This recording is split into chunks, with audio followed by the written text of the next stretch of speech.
Hello and welcome to perfection IAS. और आज का डेली हिंदू एडिटोरियल सेक्शन जो है उसका एनालिसिस हम करेंगे।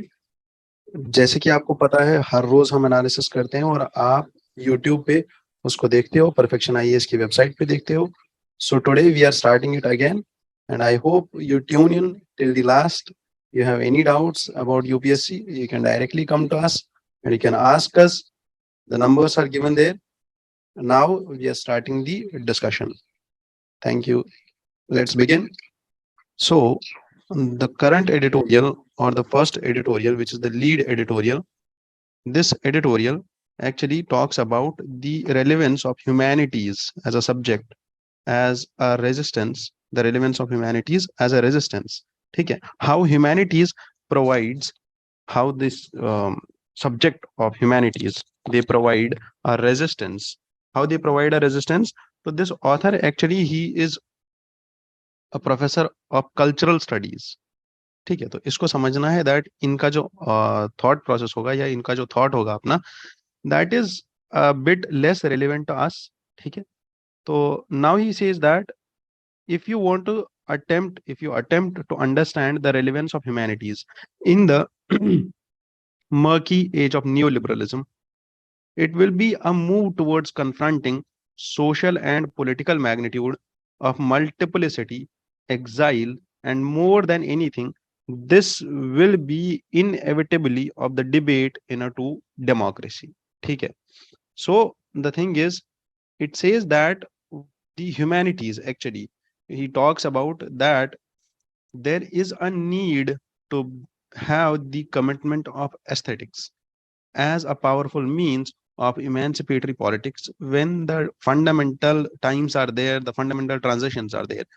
तो एक्चुअल में ये ऑथर इस पूरे एडिटोरियल में क्या कहना चाहते हैं, that there is something called as that basic thought और दैट बेसिक आर्ट, जिसकी वजह से सोसाइटी में एक थॉट प्रोसेस बनती है.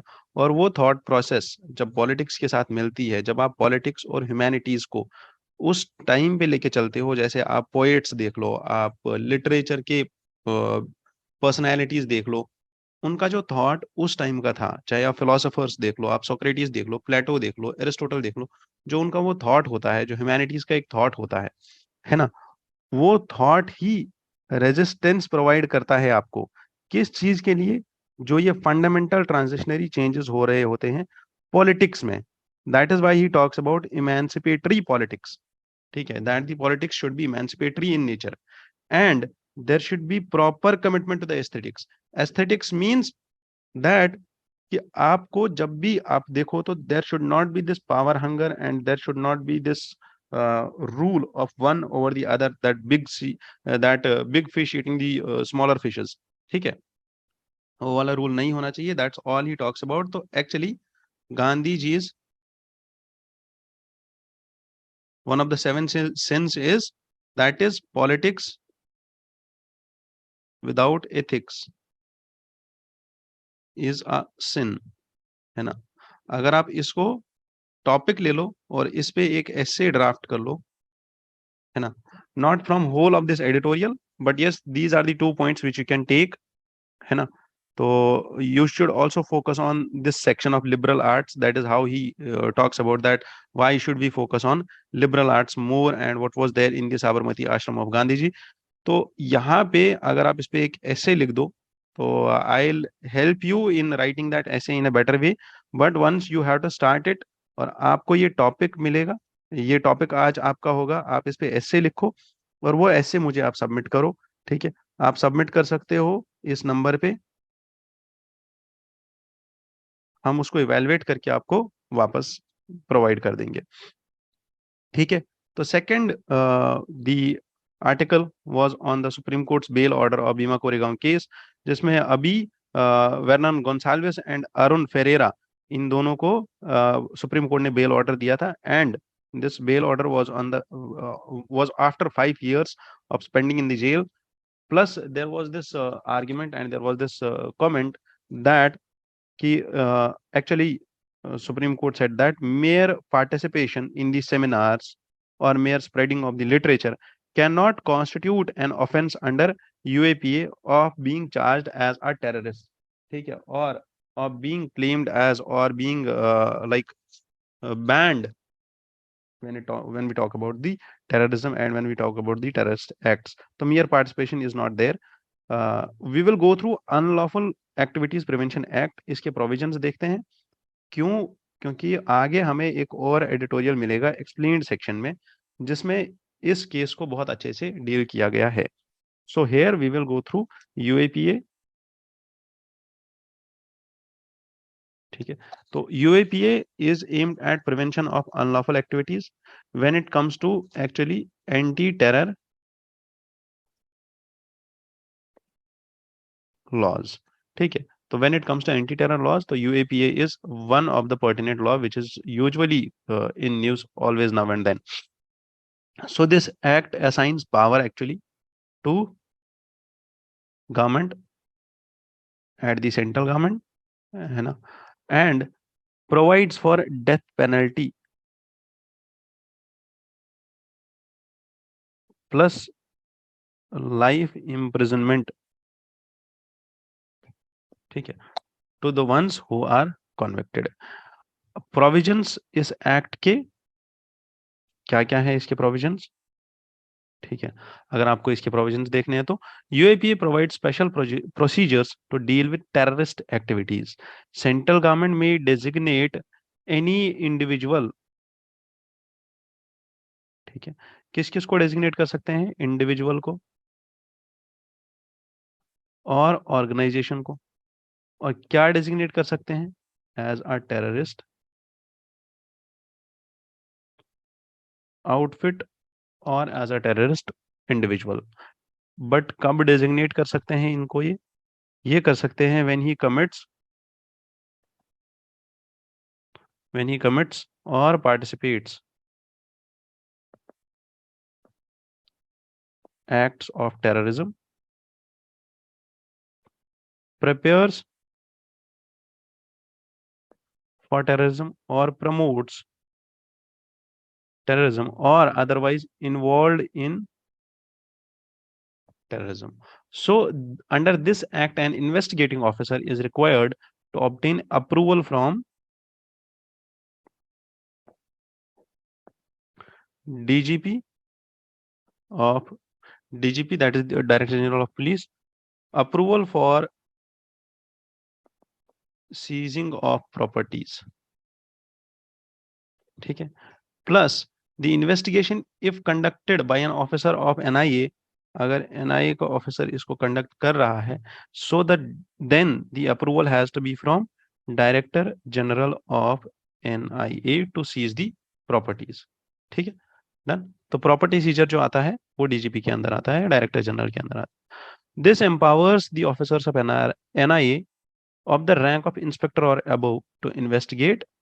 तो कौन कर सकता है NIA में इन्वेस्टिगेट? इंस्पेक्टर रैंक के जो ऑफिसर्स होते हैं, या उससे ऊपर जितने भी ऑफिसर्स होते हैं, चाहे से वो deputy superintendent of police, DYSP या ACP of the police, they can, assistant commissioner, they can start the investigation. ठीक है, दीज आर दी प्रोविजंस। और नाउ द प्रोसीजर क्या होता है इसका, कैसे फॉलो करते हैं इसको? तो declaration of an association as unlawful is communicated through gazette notification. Government एक गैजेट नोटिफिकेशन निकालती है और उसके through, and this notification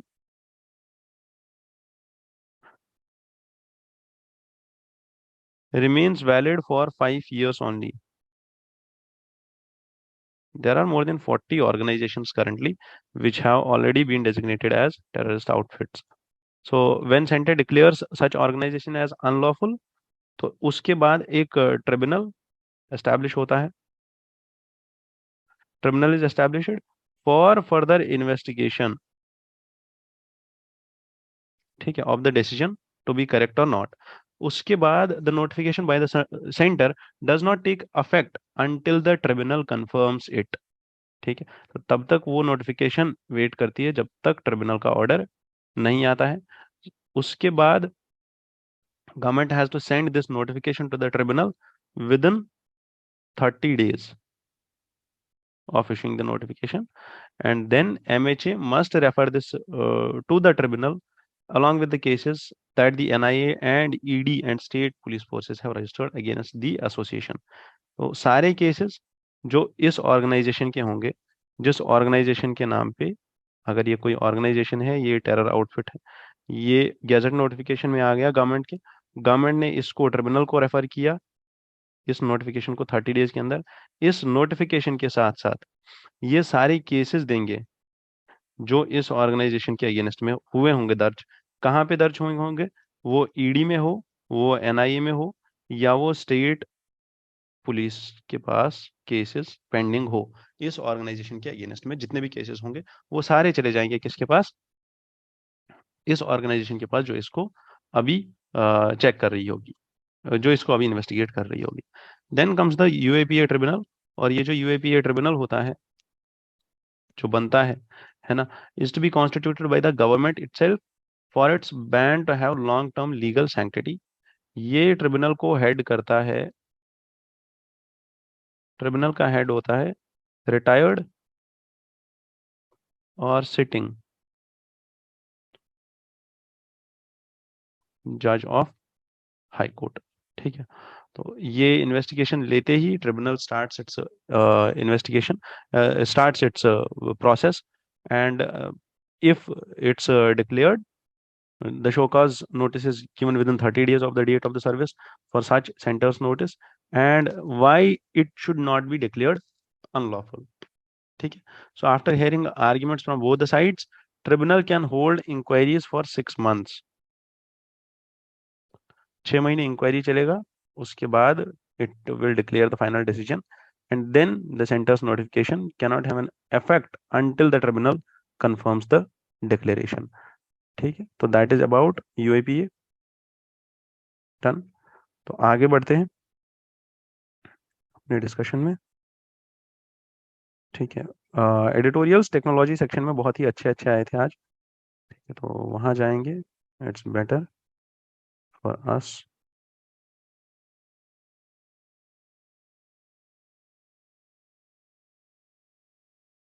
then came the bitter truth in the Maharashtra. ये एक बहुत ही अच्छा केस स्टडी होगा आपके लिए, और ये आपको बहुत ही ज्यादा हेल्प करेगा आपके आंसर राइटिंग में when it comes to women empowerment, gender gap और जेंडर डिस्पैरिटी। ठीक है, डिस्क्रिमिनेशन। तो कुल मिला के GS1 का ये पूरा पार्ट है हमारा। ठीक है, सोसाइटी का GS1 सोसाइटी का पूरा पार्ट है ये हमारा। Now the high court of Bombay has taken suo motu cognizance. What does this mean? Last time मैंने एक्सप्लेन किया था, suo motu cognizance means that it takes action on its own. ठीक है, खुद से रिस्पॉन्सिबिलिटी लेके एक्शन लेना। exploitation of the or intra-state workforce that migrates seasonally from drought affected and water scarce regions of Marathwada। ठीक है, मराठवाड़ा से जो लोग निकल के वेस्टर्न महाराष्ट्र जाते हैं, क्यों? बिकॉज वेस्टर्न महाराष्ट्र में it's one of the top sugar producers in India, and it produces around 1.487 million hectares of the land is under sugar cultivation only. There are 203 sugar crushing factories, and 138 lakh metric tons is being produced in of sugar in 2022-2023. Facts are not important for us, not at all, but this is important for us कि इसको हम coat कर पाए अपने answer में। Problem क्या है इन interstate workers की, क्या प्रॉब्लम है इनकी, और क्यों हाई कोर्ट ने सुओमोटो कॉग्निजेंस लिया है, और हाई कोर्ट ने महाराष्ट्र गवर्नमेंट को क्यों बोला है दैट आप एक कमेटी बनाइए, जो कमेटी ऑफिसर्स की होगी from various departments to address the issue of these interstate migrant workers, because these workers are backbone of the sugarcane industry. But ये जब workers sugarcane industry में जा रहे हैं, वहाँ इनको बहुत ही ज्यादा डिस्क्रिमिनेशन फेस करना पड़ता है। क्यों करना पड़ता है फेस? बिकॉज वहाँ पे एक सिस्टम है जिसको बोलते हैं मुकदम सिस्टम। ठीक है, तो अगर आपको याद होगा मुकदम सिस्टम होता क्या है, ठीक है, तो यहाँ पे तो कुछ और होता है, बट एक्चुअल में मिडिवल इंडिया का ये टर्म है, मिडाइवल का ये टर्म है मुगल एम्पायर, मुगल एम्पायर के दौरान मुकद्दम। ठीक है, Muqaddam was a officer who was heading village level, or he was heading the revenue records at village level। ठीक है। तो इसके साथ साथ, मुकदम के साथ साथ, there was chowkidars and there were courts, they acted as rural intermediaries rural intermediaries between season state and peasants.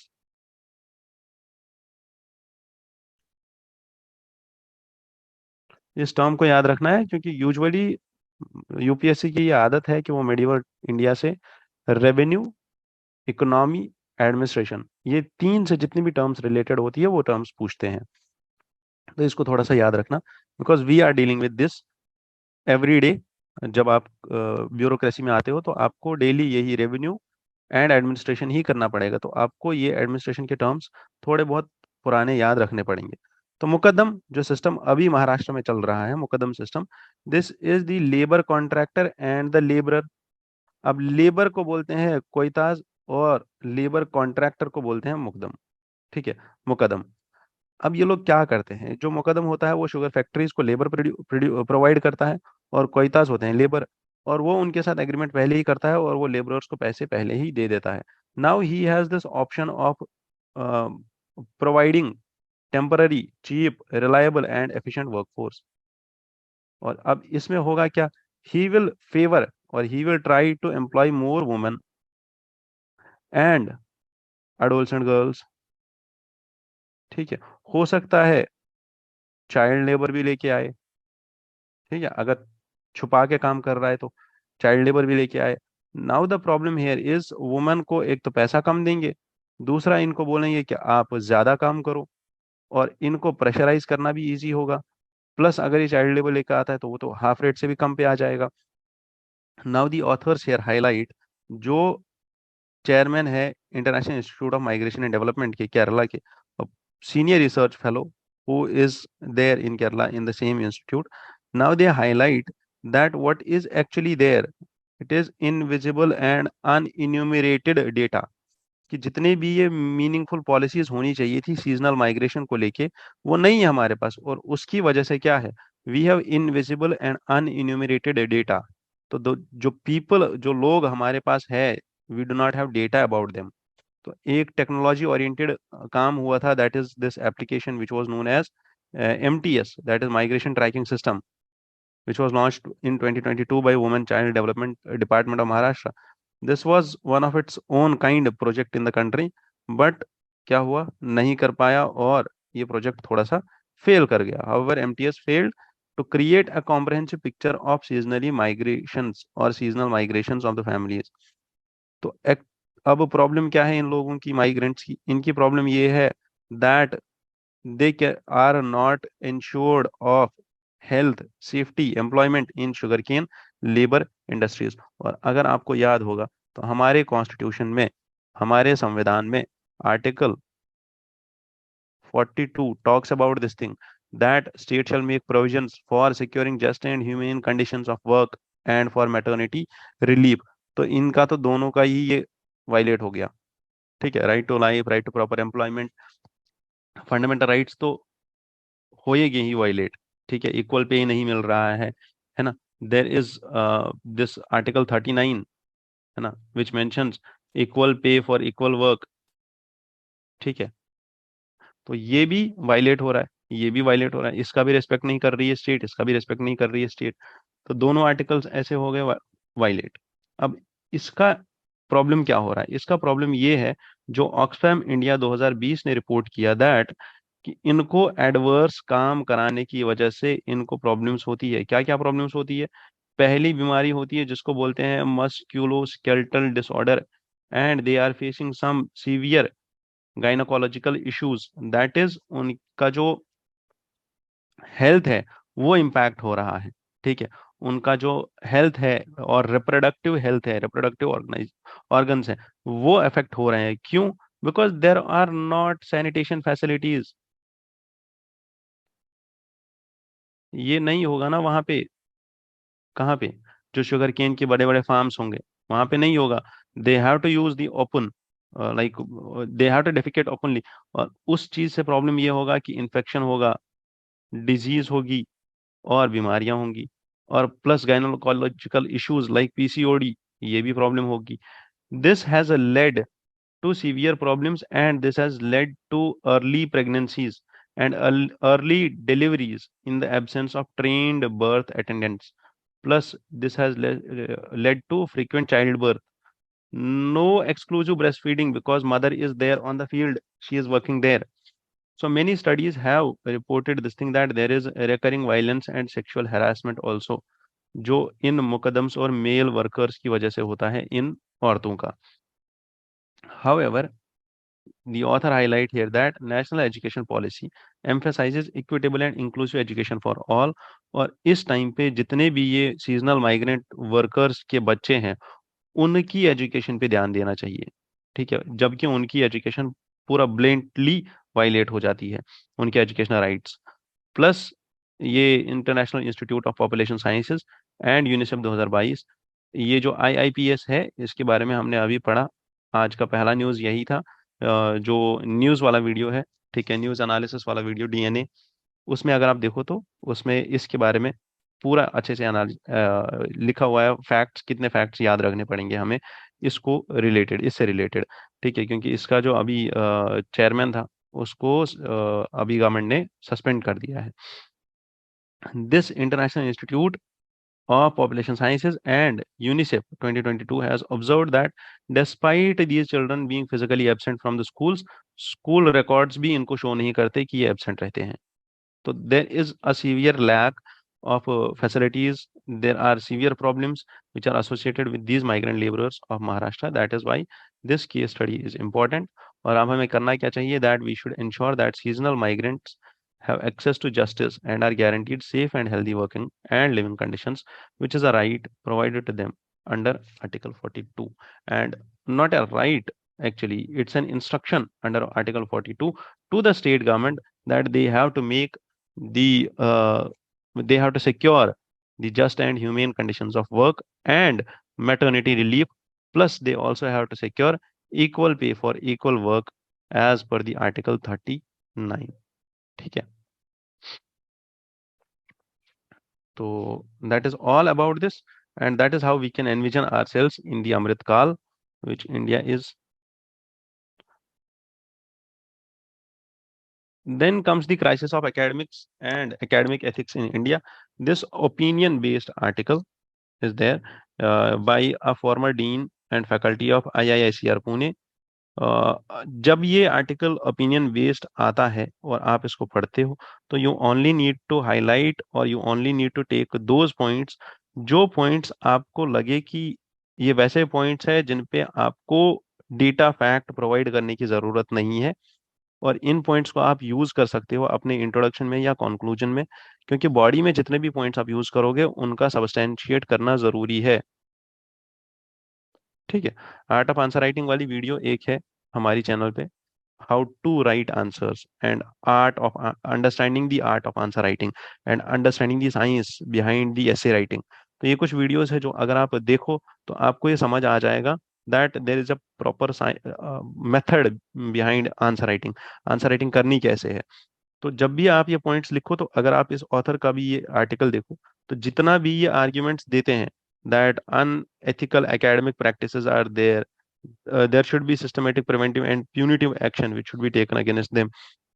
There is manipulation of data and there is plagiarism also. He also highlights that there were several deans and there were several academic heads, vice chancellors, जिनको plagiarism पे पकड़ा गया, but he in this entire opinion never mentions any data, any report or any of such kind. ठीक है, जिससे ये साबित हो जाए कि ये सब चीजें एक्चुअल में काम कर रही, ये सब चीजें जो ये बोल रहे हैं, जिन पे ये आर्ग्यूमेंट कर रहे हैं, those things can be quoted by us directly in our exam. तो हम नहीं कर सकते हैं, but yes we can quote these things. Like he gives a comprehensive paragraph here about how India started with Bose-Einstein statistics, Raman effect, and Ramchandran plot, and the Rai-Chaudhary equations. These are the examples of path-breaking work of India in 20th century. However, 21st century में हमें क्या करना है, हम क्या कर रहे हैं, नेशनल एजुकेशन पॉलिसी लेके आए हैं, India's presidency in G20, now is the step to take forward as the global stage. तो ये जो पॉइंट है ना, ये हमारा डायरेक्ट या तो ऐसे में इंट्रोडक्शन, ये कंक्लूजन चला जाएगा, या तो आपका इंट्रोडक्शन लग जाएगा जीएस के क्वेश्चंस में। तो इसको याद रख लेना, इस पॉइंट को नोट डाउन कर लेना। There are unethical academic practices which are there, plagiarism है, डेटा मैनिपुलेशन है, और ये बात उस जगह की कर रहे हैं जहां पे रिसर्च हो रहा है। और रिसर्च कौन कर रहे हैं? The ones who are the guides. ठीक है, तो जिसके नीचे जिस गाइड के साथ JRF, जो जूनियर रिसर्च फेलो स्टूडेंट्स होते हैं या PhD के स्टूडेंट्स होते हैं जो रिसर्च कर रहे होते हैं, है ना, तो उनकी थोड़ी सी प्रॉब्लम्स, उन गाइड्स के एथिकल बिहेवियर की प्रॉब्लम्स, उन गाइड्स के या डीन्स या वाइस चांसलर्स की प्रॉब्लम्स, ये ऑथर यहाँ पे हाईलाइट कर रहे हैं, है ना। तो he also says that our academic culture is globally perceived as dishonest, harming, and there are this harms the chances of our students to compete globally. This is a point जो हम लिख सकते हैं अपने आंसर में। To redress the ethical problem, तो अब हमें क्या करना चाहिए? India needs a different type of behaviour from its academic leaders which is in the national interest. तो वैसा बिहेवियर जो नेशनल इंटरेस्ट में हो। एथिकल स्टैंडर्ड्स को एस्टैब्लिश करो, एथिकल स्टैंडर्ड्स की ट्रेनिंग दो, then only we can expect that talented young researcher will choose India and he will not go abroad where there are greener pastures in abroad. ठीक है, तो he will remain in India only.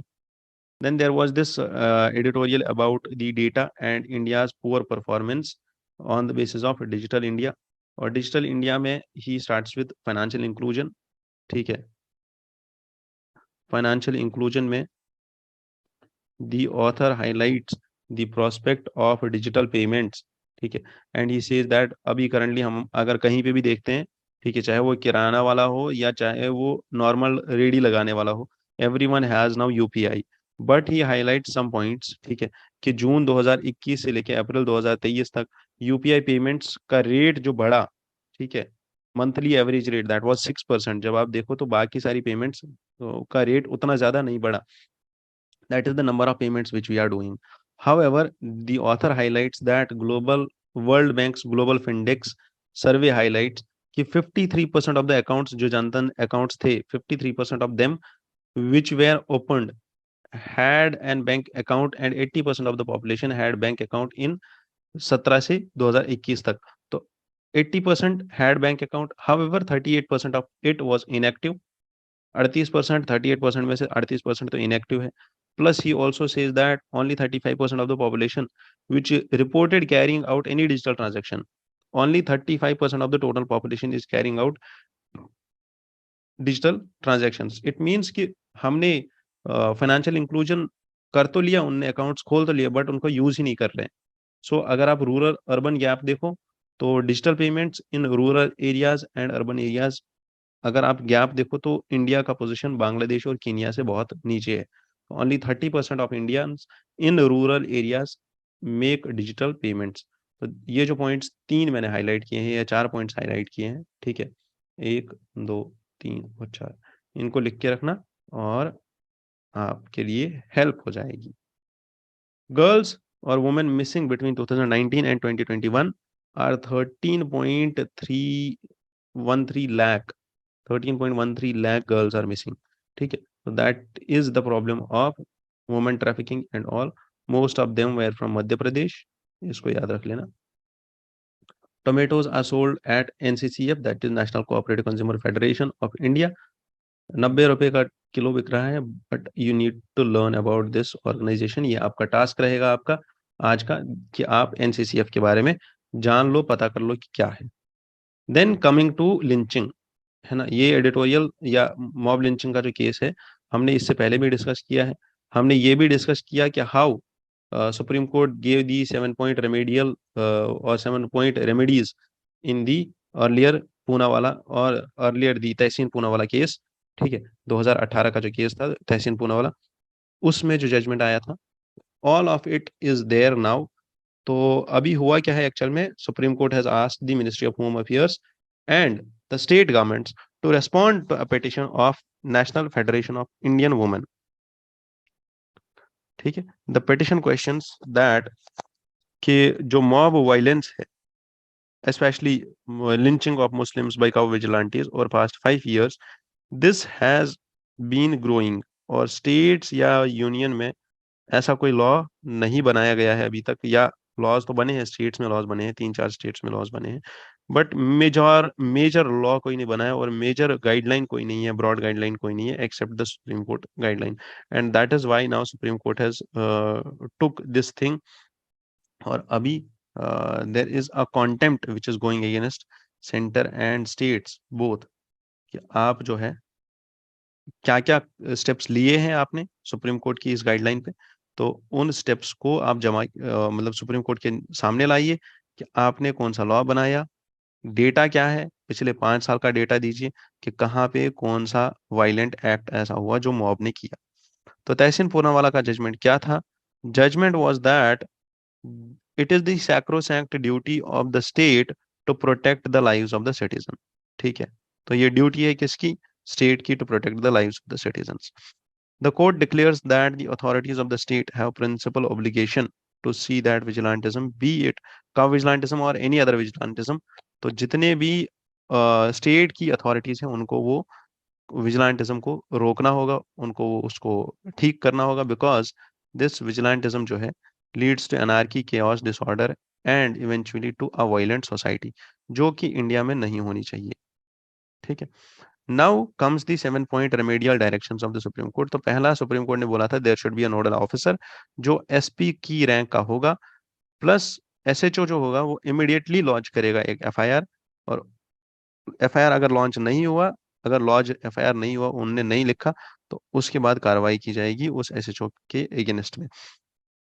Plus there should be this protection to the family members of the victim. जो कौन करेगा? जो यही station officer होगा, SHO होगा, वही करेंगे. Plus this investigation should be personally motivated, monitored by this nodal officer जो एसपी होगा. Then there should be compensation to those who are the victims of this prejudice motivated violence. What do we mean by prejudice motivated violence? कि एक group जो है किसी दूसरे member के, दूसरे कम्युनिटी के मेंबर को ऐसे मारते हैं only because they have this prejudice, कि इस कम्युनिटी के जो लोग होते हैं वो गंदे होते हैं, वो अच्छे नहीं होते हैं, उनको मारा जाता है, उनको पीटा जाता है, और बस इसी एक प्रेजुडिस को लेके वो उनके साथ ये सब कर देते हैं गलत हरकत. Then the act of deliberate negligence and और misconduct for which the appropriate action has been taken. वो एक्ट जो है, अगर किसी ऑफिसर ने कोई डेलिबरेट नेग्लिजेंस का एक्ट लिया, तो उसके अगेंस्ट में या मिसकंडक्ट किया अपनी इस इन्वेस्टिगेशन में, तो उसके अगेंस्ट में जो है डिपार्टमेंटल रूल्स के अंदर या सर्विस रूल्स के अंदर इन्वेस्टिगेशन किया जाएगा. और then the investigation has to be concluded within 6 months only. ठीक है. तो ये सारे पॉइंट्स थे जो सुप्रीम कोर्ट ने उस टाइम पे दिए थे. और स्टेट्स ने इस पे क्या रिप्लाई दिया है, और अभी जो मैं बोल रहा था कि states are facing a contempt petition by supreme court itself, क्योंकि कोर्ट ने बोला है दैट आप सबमिट कीजिए 5 दिन के अंदर अंदर, ये 30 सितंबर से पहले. ठीक है, पिछले 5 साल का सारा data and year wise data, and आपने कितने स्टेप्स लिए हैं, कितने चार्जशीट्स फाइल हुए हैं, कितने केसेस हुए थे, हर एक चीज का डेटा सबमिट कीजिए कोर्ट को. Now comes another interesting topic, जो कि बहुत ही ज्यादा इंटरेस्टिंग है. लाइक अगर आपको पता होगा, और अगर आप दिल्ली में हो, तो दिल्ली में मेट्रो स्टेशन पे ना आप एक चीज देखोगे, कुछ लोग हैं जो टहल रहे हैं. ठीक है, they have a ball, a white ball. ठीक है, जो मेट्रो स्टेशन पे बैठे रहते हैं, they have this white ball which is known as orb. ठीक है, and the orb is a device जिसकी वजह से ये लोग क्या करते हैं, दे स्कैन योर आइरिस.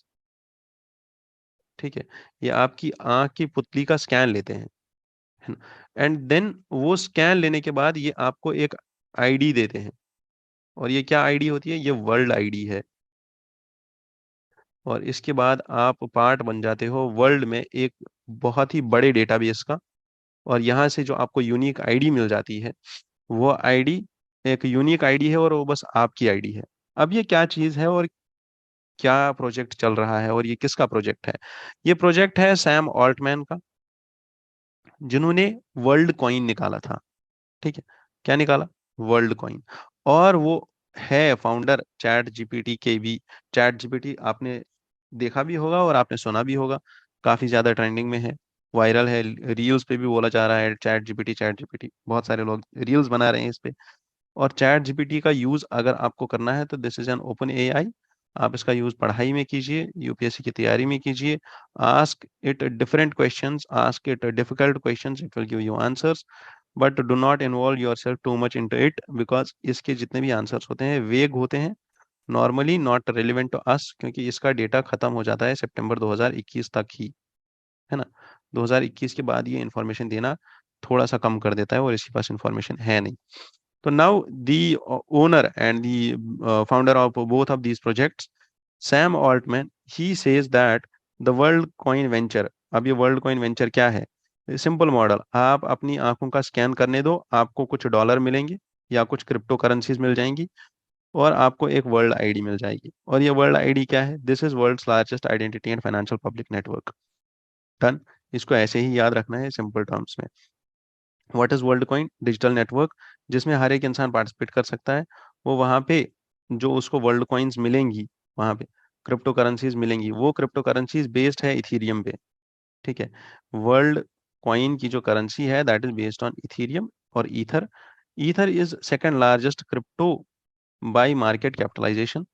और उसके बाद जो ये इथीरियम बेस्ड कॉइन है, ये जिस इंसान को भी मिलेगी जिसने भी अपना आइरिस स्कैन करवाया है इस ऑर्ब ऑपरेटर से, वो इस वर्ल्ड कॉइन को या वो इस कॉइन को जो उनको मिलती है वहां पे कॉइन्स, उनको ट्रेड कर सकते हैं, बेच सकते हैं, खरीद सकते हैं।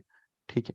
या उनसे कुछ नई चीजें परचेज कर सकते हैं, चाहे वो उनको बेच के करें, दूसरा कोई कॉइन परचेज करें, वो क्रिप्टो परचेज करें, वो कोई दूसरी कोई क्रिप्टो करेंसी परचेज करें, वो कर सकते हैं, ऑनलाइन ट्रेड कर सकते हैं, and that's all. And why is Worldcoin scanning irises? Because it says that कि ऑलरेडी इंडिया ने प्रूव किया है दैट इनका जो बायोमेट्रिक सिस्टम है इंडिया में, Aadhaar based biometric system, that has proved wonders कि इससे लोगों को मल्टीपल आईडीज क्रिएट करने का मौका ही नहीं मिला। ठीक है। और इससे जो वर्ल्ड कॉइन और की ऑर्गेनाइजेशन है, they said that they are using this zero knowledge proofs technology, जो प्रिवेसी को मेंटेन करके रखती है। तो Worldcoin has also said that it is fully compliant with European Union's GDPR. ये यूरोप के, पूरे यूरोप के, यूरोपियन यूनियन के डेटा प्रोटेक्शन लॉज हैं, ताकि वहाँ के सिटीजन्स का जो डेटा है वो सिक्योर रह पाए, उसकी प्रिवेसी मेंटेन रह पाए। ठीक है। अब ये जीरो नॉलेज प्रूफ्स क्या होते हैं? ठीक। तो जीरो नॉलेज प्रूफ एक ऐसी टेक्नोलॉजी है, ठीक है, एक ऐसा चीज है कि आप अगर ले लो, दो इंसान है ए और बी, ठीक है ना। अब ये ए और बी ने क्या किया, इनको जाना है कहीं पे। ठीक है। अगर आपने बचपन में एक स्टोरी सुनी होगी, एक गुफा की स्टोरी, अली बाबा वाली गुफा। ठीक है। तो it similarly, A says that I will enter this, A and B, they decide that B will enter this cave, ठीक है, and there is this magic gate जिस पे एंटर करने के लिए आपको एक स्टेटमेंट बोलना पड़ता है ना। और ये स्टेटमेंट ए को पता है और बी को भी पता है ना। अब इनको बस वेरीफाई करना है कि क्या ए को पता है या बी को पता है। तो A will stay outside and see that whether B goes inside और नॉट, और B will go and enter this gate by seeing that statement. और ए जो है वो इस चीज को वेरीफाई करेगा, but not by revealing of the statement. B इसके सामने रिवील नहीं करेगा स्टेटमेंट कि कौन सा मैजिक स्टेटमेंट बोलना है कि ये गेट खुलेगा। Rather he will just check whether B has entered और not, and that will be the thing कि आपका जो स्टेटमेंट था, जो इंफॉर्मेशन थी, दैट इज प्राइवेट, है ना, उसकी प्रिवेसी मेंटेन्ड है, बट द स्टेटमेंट जो है वो स्टेटमेंट प्राइवेट है, प्लस जो कम्युनिकेशन है या जो ट्रांजैक्शन है, बी यहाँ से एंटर करता है, यहाँ से वापस भी निकल जाता है और अपने घर चला जाता है। This thing is verified also कि स्टेटमेंट ट्रू है, प्लस ये भी चीज है कि स्टेटमेंट बिल्कुल सिक्योर भी रहता है। तो that is about zero knowledge proofs. ये एक बहुत पुरानी टेक्नोलॉजी थी 1990s में। ये डेवलप हुआ था, ठीक है, ये concept. This was first published by Jean Jacques Quisquater, ठीक है, in his paper that how to explain knowledge zero knowledge protocols to your children. तो इट वाज अबाउट दैट कि उन्होंने ये कहानी दी थी दैट कि एक गुफा जिसका एक ही एंट्रेंस है, there is a magical gate and all. तो ये कैसे होता है, this is all about this. And यही टेक्नोलॉजी ये लोग यूज कर रहे हैं for maintaining the privacy of its people. Plus they are not keeping your data, they will just delete all of your data, and they do not require your name, phone number, email address, home, कुछ भी नहीं चाहिए, बस आपका iris scan चाहिए only. ठीक है, iris scan कर लिया, आपकी आईडी बन गई, आपका आइरिस स्कैन भी डिलीट हो जाएगा। But there is an issue जो यहाँ पे हाईलाइट किया जा रहा है कि जितना कुछ भी ये बोल रहे हैं, ठीक है, they have to match these biometrics with the new ones. तो जितने भी लोग नए आएंगे तो उनका जो स्कैन होगा, फ्यूचर स्कैन्स जितने भी होंगे वो पुराने वाले स्कैन से मैच किए जाएंगे, ताकि ये डुप्लीकेशन ऑफ द आइडेंटिटीज ना हो पाए। और अगर आप देखो तो इंडिया में भी बहुत सारे मेट्रो स्टेशन है, दिल्ली, नोएडा, बेंगलोर में, जहाँ पे ये अभी चल रहा है। Then comes to post-quantum cryptography. This editorial is about the cryptography in the post-quantum world. ठीक है, सबसे पहले बोला जा रहा है दैट क्रिप्टोग्राफी जो है, इसका कॉन्टेक्स्ट समझते हैं पहले। ठीक है, कि हमने क्रिप्टोज क्यों लाए, क्योंकि बोला गया that crypto transactions are more secure in financial world because they work on bitcoin, they work on blockchain, blockchain technology पे काम कर रहे हैं, ब्लॉकचेन टेक्नोलॉजी पे काम कर रहे हैं, तो इसलिए they are more secure and they are decentralised technologically. These are decentralized technologies. The blockchain is a decentralized technology. This is not regulated by any central bank. कोई सेंट्रल बैंक इसको regulate नहीं कर रहा है। नाउ द थिंग इज कि blockchain जो है, blockchain this is based on some mathematical operations. तो जितना भी टेक्नोलॉजी में चीजें हो रही है, चाहे वो कम्युनिकेशन हो या वो कोई ट्रांजैक्शन हो,